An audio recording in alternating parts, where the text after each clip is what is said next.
we're going to get asked, let Bob Murray from our Goodwood website 416 ask the first question, and I'll come over to you. And if there's enough time at the end, I might ask one as well. But over to you, Bob. Thank you very much. We'd like to ask, please, Adrian, with the new turbo era about to dawn in Formula One next year, how you expect the pecking order to change next year, and what will be in it for the fans? I think the pecking order is a very difficult one. It could well be that one of the three engine manufacturers gets a significant advantage over the other two, at which point you may get more of a grid more by engine manufacturer than by chassis. We just don't know what will happen, because obviously everything's done in complete secrecy. And it's not only the engine regulations that are the big change for next year. We've also got some significant aerodynamic regulations changes. One is due to the engine, effectively, which is that the engines require a massive amount of cooling.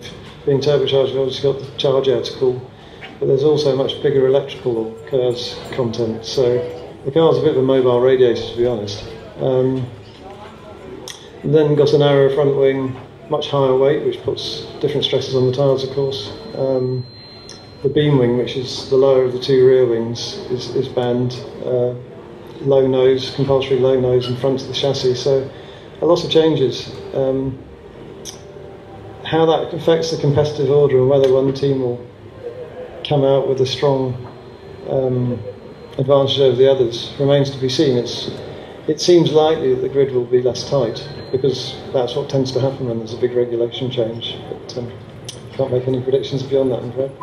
The races themselves are very much fuel limited, and that means to some extent the driving style is going to have to change.